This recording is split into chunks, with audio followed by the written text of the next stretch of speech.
বরিশাল মহানগর স্বেচ্ছাসেবক দলের ১৫ নং ওয়ার্ডের আহ্বায়ক নাইমুল ইসলাম রাসেলের মায়ের দোয়া মাহফিল। জসিমউদ্দিন সোহাগের তথ্য দেখুন বিস্তারিত।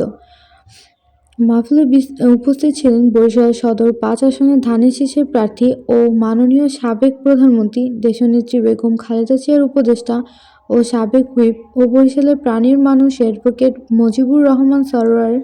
আরও উপস্থিত ছিলেন বরিশাল মহানগর বিএনপির নেতৃবৃন্দ।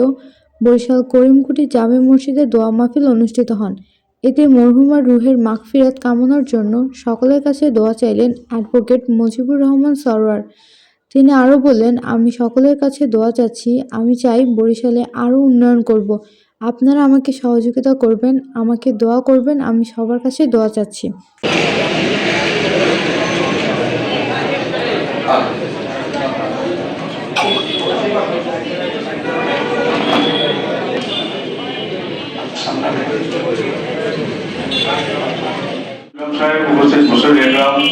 যুবক ছাত্র ভাইয়েরা,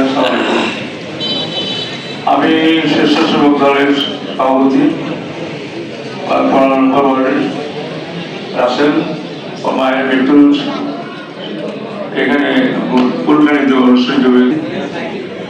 তবু আপনাদের সামনে ইমাম সাহেব আমাকে কথা বলতে বললেন। আমি আসন্ন সংসদ নির্বাচনে বিএনপি দলের পদপ্রার্থী। আমাকে এখানে অনেকবারই আপনারা আমাকে ভোট দিয়ে নির্বাচিত করেছেন, আমি কৃতজ্ঞ। এবং সাথে সাথে আমি চেষ্টা করেছি এলাকা মানুষের কাজ করার জন্য। আমরা প্রায় 1250 কোটি টাকা ডেভেলপমেন্ট করেছি। এই বিভাগ, বিশ্ববিদ্যালয়, বিমানবন্দর, রেডিও স্টেশন, যত ডেভেলপমেন্টের কাজ জিয়া রহমান 1979 সালে 23 নভেম্বর 14টি সিদ্ধান্ত গৃহীত করেছিলেন সাকিব আহমেদ। সেই সমস্ত কাজগুলি খালেদা জিয়ার সময় উন্নয়ন হয়েছে। আমি এমপি ছিলাম। তো আমি আর রাজনৈতিক কথা বলবো না এখানে বসে। আপনাদের কাছে দোয়া প্রার্থী এবং আমার স্বেচ্ছাসেবক দলের সভাপতি রাসেলের আম্মার মৃত্যুর জন্য এসে আল্লাহ যেন তাকে।